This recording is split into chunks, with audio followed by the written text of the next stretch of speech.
आप देख रहे हैं के न्यूज, खबरों का सारथी। नमस्कार, मैं हूं मनोज मानस। हमारे खास बुलेटिन में आपका स्वागत है और सबसे पहले हम बात करेंगे छापा जारी, कैश मिला भारी। खबर अयोध्या से, जहां राम मंदिर दान गबन मामले में एक बड़ा खुलासा सामने आया है। पुलिस और ट्रस्ट ने आरोपी अविनाश शुक्ला और उसके भाई अभिषेक शुक्ला के योग केंद्र में जांच पड़ताल के दौरान एक कमरे से करीब 5 लाख रुपए नगद बरामद किया है। बताया गया है कि कमरे से मंदिर ट्रस्ट से जुड़े 3 बक्से मिले हैं, जिनमें से एक पर बाकायदा राम राज्य कोष राम मंदिर लिखा हुआ है। साथ ही ऑनलाइन डोनेशन का बार कोड भी लगा है। चर्चा है कि इस बरामदगी के बाद जांच का जो दायरा है वो बढ़ाया जा सकता है, जिसके तहत अन्य आरोपियों के परिजनों सहित अन्य रिश्तेदारों व करीबियों के यहां जांच के लिए छापेमारी की जा सकती है। तो दान कांड के नेटवर्क की परतें खुली हैं।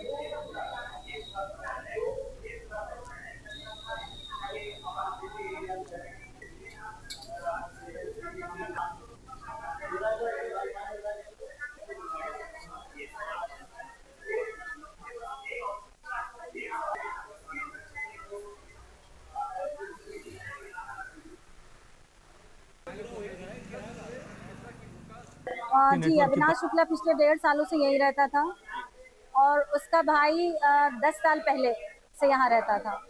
ये सारे अभिषेक जो है, ये हमारे जो डॉक्टर चैतन्य जिनका सेंटर है, योग सेंटर, ऐसे बहुत से लड़कों को गुरुजी ने पढ़ाया, लिखाया, उनकी सारी जिम्मेदारी ली, उन्हें शरण दी और उन्हीं में से एक अभिषेक भी था। अभिषेक भी यहाँ रहता था और उसने तैयारी की कई सारे एग्जामों की। यहाँ अविनाश शुक्ला तो 1.5 साल पे रह रहा है। अभिषेक शुक्ला के भाई थे और अपना लेके आए। इनके और भाई 2 लोग बड़े थे, वो भी दर्शन वर्शन करने मंदिर में आए। इनकी माता जी आती थे, ये भी ले आए। इसको अपना जो है 1.5 साल पे यहाँ रह रहा था। फिर इसको अपना मंदिर में कहीं से अपना व्यवस्था की, अपना लगवा दिए। कैसे इनके लगवाया हमें नहीं मालूम। फिर अपना यहीं पर अभिषेक शुक्ला रह रहे थे, उनके साथ में यहाँ से जाता था मंदिर। के लिए हमारे संवाददाता आरपी सिंह हमारे साथ जुड़ गए हैं। आरपी, एक तरफ 8 आरोपी हैं जो उनकी लगातार जांच चल रही है, दूसरी तरफ एक और जो खुलासा सामने आया है, पुलिस और ट्रस्ट ने आरोपी अविनाश शुक्ला और उसके भाई अभिषेक शुक्ला के योग केंद्र में जांच पड़ताल के दौरान कमरे से 5 लाख रुपए की नकदी बरामद की है। क्या कुछ अहम जानकारी इस दौरान सामने आई? जी, आपको बताया चले कि अविनाश शुक्ला का एक योग आश्रम चल रहा था, उसमें जो है 5 लाख की बरामद।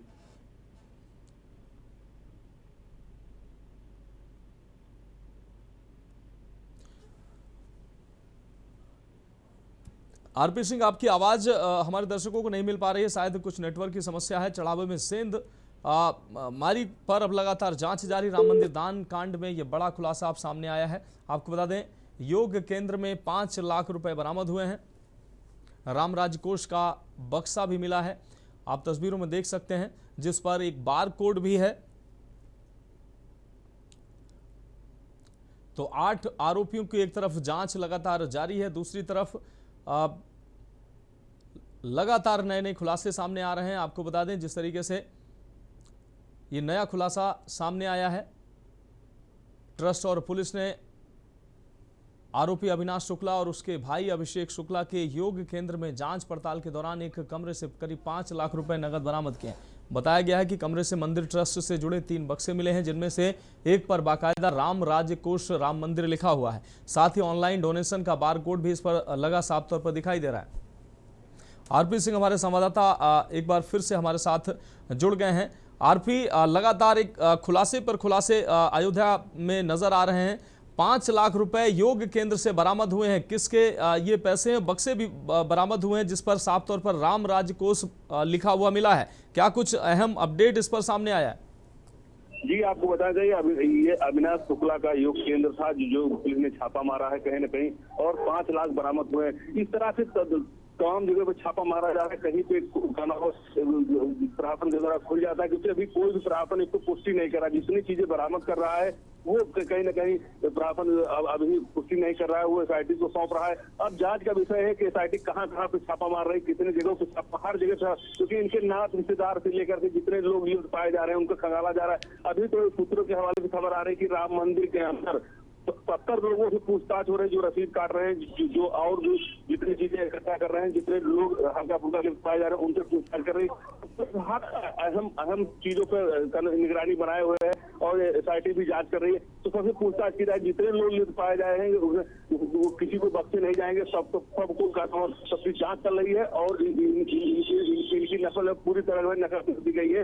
अब भी जितने राम मंदिर की चोरी की है किसी को बख्शा नहीं जाएगा, सबको सजा मिलनी मानी जा रही है। जी बिल्कुल आरपी, इस तमाम जानकारी के लिए आपका बहुत शुक्रिया। तो 8 आरोपियों पर फिलहाल जांच लगातार जारी है। चढ़ावे में सेंध पर अब बड़े खुलासे की बारी सामने है। आपको बता दें, राम मंदिर में दान कांड में यह बड़ा खुलासा सामने आया है। 5 लाख रुपए की नकदी और एक जो बक्सा है वो मिला है, जिसमें साफ तौर पर राम राजकोष का लोगो लगा हुआ है और साफ तौर पर इसमें बारकोड भी सामने नजर आ रही है। तस्वीर आप देख सकते हैं, राम राजकोष राम मंदिर, जिस पर यह बारकोड भी लगा नजर आ रहा है। और अब बात करेंगे कांग्रेस में गुटबाजी की। खबर कानपुर देहात से है, जहां कानपुर देहात के एक होटल में कांग्रेस के नव नियुक्त उत्तर प्रदेश प्रभारी एवं प्रदेश महासचिव राजेंद्र पाल गौतम के प्रथम आगमन पर आयोजित स्वागत समारोह उस समय हंगामे में तब्दील हो गया जब पार्टी के 2 गुट आपस में भिड़ गए। स्वागत को लेकर शुरू हुई कहासुनी देखते ही देखते लात घूंसों तक पहुंच गई। घटना का वीडियो अब सोशल मीडिया पर तेजी से वायरल हो रहा है। जानकारी के मुताबिक कार्यक्रम के दौरान पूर्व जिलाध्यक्ष एवं सिकंदरा विधानसभा से पूर्व प्रत्याशी नरेश कटियार और वर्तमान जिला अध्यक्ष अमित सिंह गौर के बीच विवाद शुरू हुआ। कुछ ही देर में दोनों नेताओं के समर्थक आमने सामने आ गए और धक्का मुक्की मारपीट में बदल गई। बताया जा रहा है कि हाथापाई के दौरान नरेश कटियार के बेटे को भी चोट लगी है, जिसके बाद माहौल और अधिक तनावपूर्ण हो गया है। इस दौरान महिला कांग्रेस कार्यकर्ता मनोरमा शंकर और नरेश कटियार समर्थकों के बीच भी तीखी नोकझोंक और हाथापाई हुई है। पूरी घटना का वीडियो मौके पर मौजूद किसी व्यक्ति ने मोबाइल में कैद कर लिया है, जो अब सोशल मीडिया पर वायरल हो रहा है। इस घटना ने कांग्रेस की अंदरूनी गुटबाजी को एक बार फिर सार्वजनिक कर दिया है। संगठन को मजबूत करने की कोशिशों के बीच नेताओं के बीच हुई इस मारपीट ने पार्टी की छवि पर सवाल खड़े कर दिए।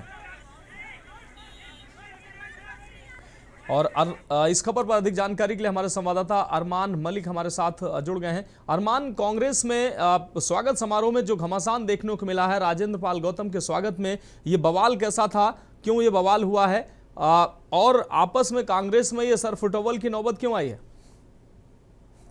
नहीं, अगर देखा जाए तो कानपुर देहात में ये कांग्रेस को लेकर जो काफी बड़ा बवाल हुआ सूर्या होटल पे, इसको अगर देखें कि जो अध्यक्ष जी वहाँ आए हुए थे, उस दौरान कुछ लोग इटावा की ओर से कुछ लोग इस कार्यक्रम में सम्मिलित हुए थे, जो कि नरेश कटियार के कार्यक्रम में उसमें अन्य लोग शामिल जब हुए तो आपस में कुछ कहासुनी को लेकर जो नरेश कटियार के पुत्र थे उनमें किसी कार्यकर्ता ने धक्का मुक्की हो गई, जिस तरीके से उसमें माहौल वहाँ बिगड़ गया। जब नरेश कटियार के बेटे के साथ में जब धक्का मुक्की हुई तो उस वक्त नरेश कटियार भड़के और वहाँ लोगों के बीच में कुछ कहासुनी हुई। उसके बाद जो महिला थी, महिला ने भी जूते उठाने की वहाँ तक नौबत पहुंची थी। और अगर देखा जाए तो वहाँ काफी मात्रा में वहाँ मारपीट हुई है और ईट जिसमें लाठी डंडे का भी प्रयोग करते हुए वीडियो में साफ तरीके से दिख रहा है। जिस तरीके वहाँ जो पुलिस थी, पुलिस बीच बचाव करने में भी लगी थी, लेकिन पुलिस के साथ में भी धक्का मुक्की की गई। जी मनोज जी। हाँ बिल्कुल अरमान, इस तमाम जानकारी के लिए आपका बहुत शुक्रिया। तो स्वागत समारोह में घमासान देखने को मिला है। कांग्रेस में कांग्रेस नेताओं में आपस में लात घूंसे साफ तौर पर चलते दिखाई दिए हैं। राजेंद्र पाल गौतम के प्रथम आगमन नगर आगमन पर स्वागत समारोह में बवाल देखने को मिला है। और अब बात करेंगे बच्चे की पिटाई पर संग्राम। फिरोजाबाद के फरिया थाना क्षेत्र स्थित गांव इटोली में बच्चे की पिटाई की पुलिस से शिकायत करने के बाद दबंगों द्वारा परिवार पर हमला करने का मामला सामने आया है। आरोप है कि आधा दर्जन से अधिक लोग घर की छत पर चढ़ गए और लाठी डंडों, सरिया तथा बेसबॉल के डंडों से परिवार के सदस्यों की जमकर पिटाई कर दी। घटना में 2 महिलाओं समेत करीब आधा दर्जन लोग गंभीर रूप से घायल हो गए हैं। मारपीट का वीडियो सोशल मीडिया पर वायरल हो रहा है। पीड़ित पक्ष का आरोप है कि हमला बच्चे की पिटाई का विरोध और पुलिस में शिकायत करने की रंजिश में किया गया है। पुलिस मामले की जांच में फिलहाल जुटी हुई है।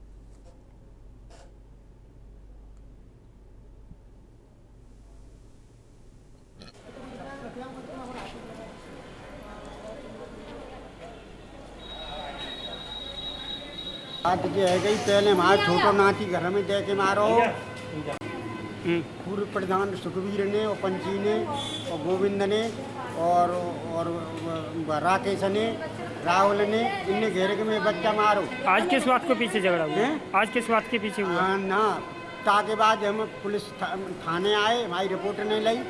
फिर रिपोर्ट लेके हम घरे पहुँचे तो ऊपर छत पे हमारे मकान पर चले गए, हमारी मराई करिए।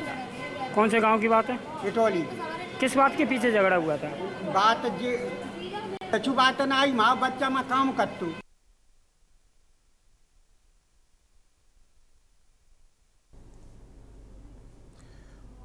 और इस खबर पर अधिक जानकारी के लिए हमारे संवाददाता अश्विनी कुमार हमारे साथ जुड़ गए हैं। अश्विनी, क्या है ये पूरा मामला? फिरोजाबाद के फरिया थाना क्षेत्र स्थित गांव इटौली में ये बच्चे की पिटाई की पुलिस से शिकायत करने के बाद दबंगों द्वारा परिवार पर हमला करने का ये जो मामला सामने आया है, क्या कुछ अहम जानकारी सामने आ रही? जी सर, कल बच्चे की पिटाई करने पे कुछ लोगों ने बच्चे की पिटाई करी, फिर उनके परिजनों ने पुलिस में जाके तहरीर दी और FIR नोट कराई।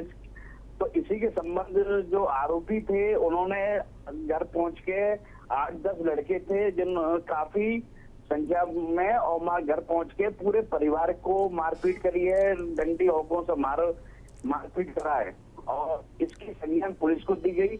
पुलिस ने तत्काल कार्रवाई करते हुए सबके खिलाफ रिपोर्ट दर्ज करी है और सबके यहाँ छापेमारी की जा रही है बराबर। हाँ बिल्कुल। घायलों की अगर बात करें, कई लोग घायल बताए जा रहे हैं, घायलों की हालत कैसी है? उनको अस्पताल में पहुंचाया गया है? लगभग 3-4 लोग घायल बताए जा रहे हैं और अस्पताल में काफी पहले से तो बेहतर हम कह सकते हैं, पर अभी उस स्थिति में नहीं है जिस स्थिति में नॉर्मल होनी चाहिए। बिल्कुल अश्विनी, इस तमाम जानकारी के लिए आपका बहुत बहुत शुक्रिया। तो बच्चे की पिटाई पर संग्राम देखने को मिला है। आपको बता दें आपसी संघर्ष में इस संघर्ष में कई लोग घायल बताए जा रहे हैं। दो पक्षों में जमकर लाठी डंडे चले हैं। और अब बात करेंगे कलयुग की कातिल मां। पंजाब के मोहाली से एक दिल दहला देने वाला मामला सामने आया है, जहां एक कलयुगी मां ने कथित तौर पर अपने ही 3 मासूम बच्चों को रोपड़ नहर में फेंक दिया। इस दर्दनाक हादसे में 10 वर्षीय तपिश, 7 वर्षीय तन्वी और 4 वर्षीय नितिन की मौत हो गई है। पुलिस ने मामले की तफ्तीश शुरू कर दी है, लेकिन घटना के पीछे की कहानी बेहद उलझी हुई है। रहस्यमयी नजर आ रही है कहानी। घटना ने तब और गंभीर रूप ले लिया जब मृत बच्चों की मां शकुंतला उर्फ सुमन के ससुराल वालों ने उस पर सनसनीखेज आरोप लगाए। परिजनों का कहना है कि शकुंतला का व्यवहार काफी समय से संदिग्ध था और वह अक्सर बच्चों को नुकसान पहुंचाने की बातें करती थी। करीब 10 महीने पहले शकुंतला के पति कमल ने भी आत्महत्या कर ली थी। पति की मौत के बाद से ही पूरा परिवार गहरे मानसिक और आर्थिक संकट से गुजर रहा था। ससुराल वालों के मुताबिक शकुंतला पहले से ही बच्चों को रास्ते से हटाना चाहती थी।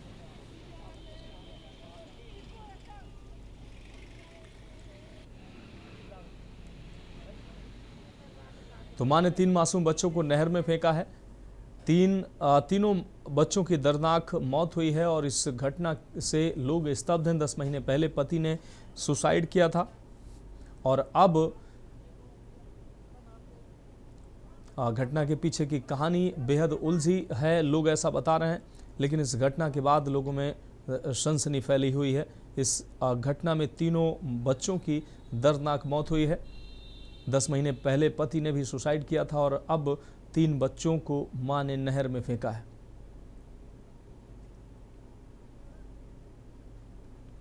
तो मां ने 3 मासूम बच्चों को नहर में फेंका है। पति की मौत के बाद आर्थिक संकट और परिवार में काफ़ी संबंधों को लेकर काफ़ी जटिलताएं थी। ऐसे में अब मां ने 3 बच्चों को नहर में फेंका है। इस घटना से लोग स्तब्ध भी हैं।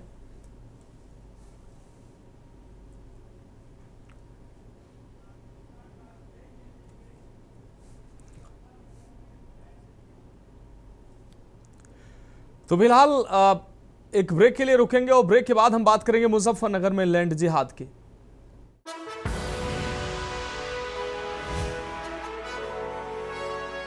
न्यूज़ खबरों का सारथी।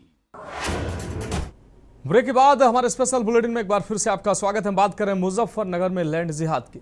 खबर मुजफ्फरनगर से है, जहां खालापार थाना क्षेत्र की दक्षिणी कृष्णापुरी कॉलोनी में एक मकान मुस्लिम व्यक्ति को बेचे जाने के बाद विवाद खड़ा हो गया है।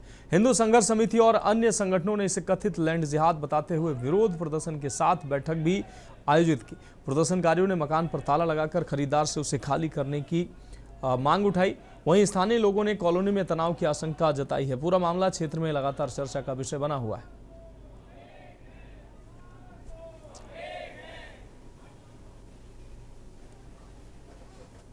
यहाँ मोमडन को मकान दिया, अब ये बताओ उनका हमारा अलग हिसाब है, त्योहार उनका अलग है, हमारा अलग है, तो दिक्कत पूरे मोहल्ले को है। इससे तनाव बढ़ सकता है सांप्रदायिक, तो ये परेशानी है। हम चाहते हैं कि मुसलमान यहाँ ना आए, बैनामा हो चुका है, वो वापसी हो। सरकार से अपील है हमारी। पुलिस आई थी क्या? बस पुलिस ने 24 घंटे का अल्टीमेट दिया था, 24 घंटे बाद देखते हैं। वैसे आपने देखा होगा तालाबंदी कर दी मोहल्ले वालों में सब होगा ना, तो देखो अब क्या होता है। अन्य जो पूरे हिंदू हैं, एक मोमडन के बीच में दिक्कत तो होगी। फिर क्या हुआ यहाँ पे? हाँ, तालाबंदी हुई पुलिस के सामने। क्या चाहते हैं? क्या ये चाह कि भाई वो बनावा वापस ले ले और किसी भी हिंदू को दे दे, यही चाह उनको। तो इसके लिए तो इसके पीछे की रीज़न जानना पड़ेगा कि आखिर ऐसा ये क्यों कर रहे हैं कि एक हमारी बस्ती में, हमारे मोहल्ले में जिस तरीके से मकान ले रहे हैं, उसके पीछे का इनकी मंशा क्या है। और इनका सामान भी जब तक यहाँ पे नहीं आया था और सामान की जगह इन्होंने हुक्का पीना पे शुरू कर दिया था, तो इनकी मंशा तो साफ थी कि किस तरह का मैसेज इन्होंने स्टार्टिंग में दिया। तो जिस तरीके की यहाँ पे माहौल ख़राब करने की व्यवस्था बना रहे हैं, तो ये बात ख़राब है। और सरकार भी हमारी है, अगर अब भी ऐसा काम होगा तो हम किस सरकार में मांग उठाएंगे कि ऐसा ना हो। क्या हुआ यहाँ पे किसी हिंदू के द्वारा किसी 2 मुस्लिमों को मकान बेच दिया गया है और वे आपराधिक रिकॉर्ड उनका ऐसा बताया जाता है कि ऐसे वे मानसिकता के हैं, और उन्होंने मानसिकता अपनी स्पष्ट कर भी दी थी। तो मुस्लिम खरीदार के खिलाफ हिंदू संगठन लामबंद नजर आए, मकान पर ताला लगाया है। इलाके में अब इसको लेकर तनाव बढ़ता नजर आ रहा है। पलायन के दावों पर गरमाई सियासत, इस वक्त की अहम खबर आपको ये मुजफ्फरनगर से दिखा रहे हैं। हिंदू बस्ती में मकान खरीदने पर बवाल देखने को मिला है। आपको बता दें कि हिंदुओं की बस्ती में मुस्लिम को मकान बेचने पर अब जो लोग हैं मोहल्ले के, वो सभी लामबंद नज़र आ रहे हैं। मकान खरीद पर पंचायत की है लोगों ने, हिंदू इसका विरोध कर रहे हैं। वो कह रहे हैं कि हमारी बस्ती में हम किसी मुस्लिम को हम मकान नहीं खरीदने देंगे। वो तमाम हो रही घटनाओं को लेकर उनको आशंका है। इसको लेकर अब तनाव भी देखने को मिल रहा है। हिंदू बस्ती में मकान खरीदने पर बवाल देखने को मिला है। हिंदू संगठनों ने इसको लेकर मुखर विरोध किया। आशीष यादव हमारे संवाददाता अधिक जानकारी के लिए हमारे साथ जुड़ गए हैं। आशीष, मुजफ्फरनगर में हिंदू बस्ती में मुस्लिम के द्वारा मकान खरीदे जाने के बाद लगातार विरोध देखने को मिल रहा है। हिंदू संगठन लगातार मुखर विरोध कर रहे हैं, क्या है पूरा मामला? मैं बता दूं मनोज, यहाँ जो है कृष्णापुरी इलाका है मोहल्ले का, और भी सटा हुआ मुस्लिम इलाका भी साथ साथ है। दोनों मुस्लिम हिंदू में मुस्लिम साथ आते हैं, लेकिन जो भैया है कृष्णापुरी मोहल्ले की, वो टोटल जो हिंदू की है, उसमें जो है उससे अगली गली मुस्लिम, मतलब एक मुस्लिम ने जो है हिंदू एरिया में एक मकान खरीद लिया। जैन परिवार जो है वो मकान बेच के चले गए। उसको लेके जो है यहाँ जो है हिंदू संगठन जो है इकट्ठा हो गए, बड़ा उसका विरोध कर रहे हैं लगातार कि इस इलाके में मुस्लिमों को मकान नहीं लेने दिया जाएगा। अब तक जो मकान पिछली गली में ले चुके हैं ठीक है, लेकिन अब यहाँ कोई उन्होंने उस इलाके में घेरे भी अलग लगा रखा है, और जिससे कि कोई आए ना तत्व। इसके अलावा देखने वाली बात यह है कि ये जो मकान लिया गया है वो भी हिंदू समाज ने बेचा है, जैन समाज से व्यक्ति तो उसने बेचा है। उसको लेकर हिंदू संगठनों ने बड़ा ऐतराज किया। वहां जाके डीएम साहब को और एसएसपी को एक प्रार्थना पत्र दिए कि ऐसे हो रहा है, ये लैंड जिहाद हो रहा है। पहले लव जिहाद पे यहाँ बड़ा हंगामा होते ही रहते हैं, जो देखने को मिलता है। अब देखने की बात यह है कि अब इस पे पुलिस या प्रशासन कोई एक्शन लेता है नहीं, क्योंकि जो मुस्लिम समाज के लोग आदमी ने जो मकान लिया था, उस मकान पे हिंदू संगठन ने अपना ताला लगा दिया। अब उसमें ताला लगा के रख दिया है। वहाँ जो है अब मुस्लिम समुदाय के जिन लोगों ने लिया वो नहीं जा रहा है। अब देखने की बात यह है कि उस ताले लगे पे अब क्या प्रतिक्रिया होती है, या उसमें क्या ये स्टैंड लेते हैं। अब देखने वाली बात यह है अमरोज।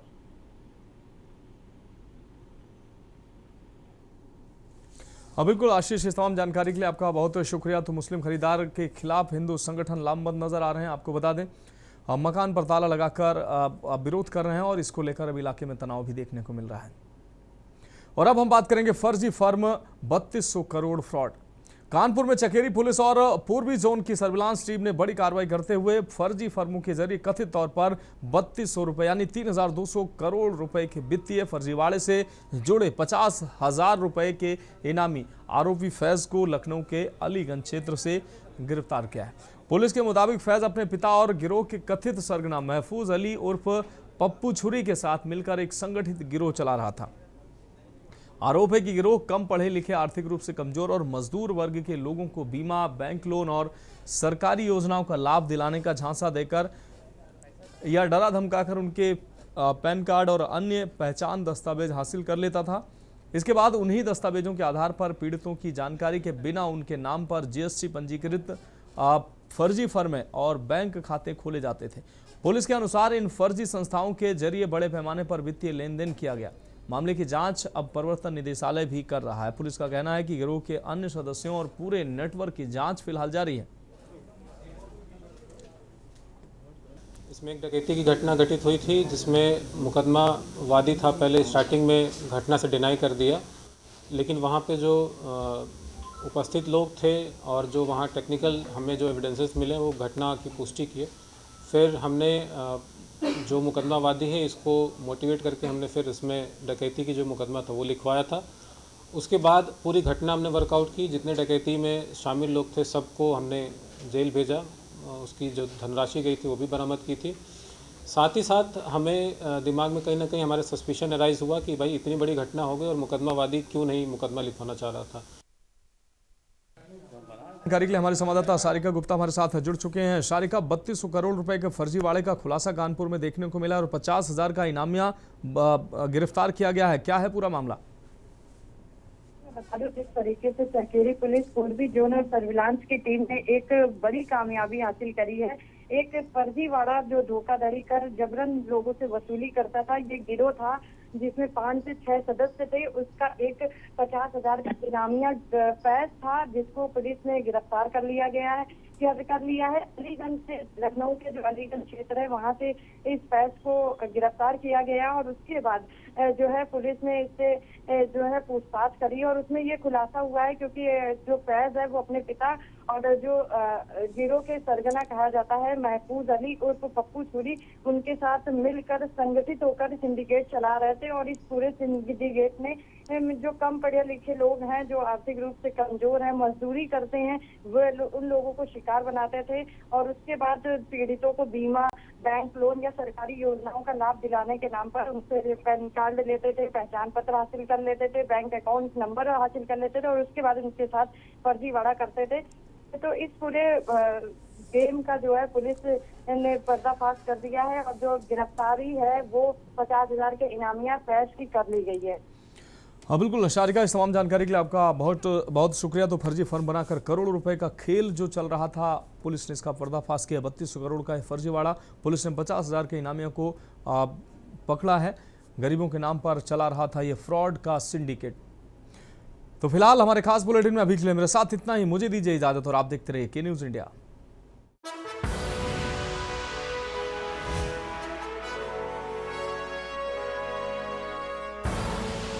आप देख रहे हैं के न्यूज़।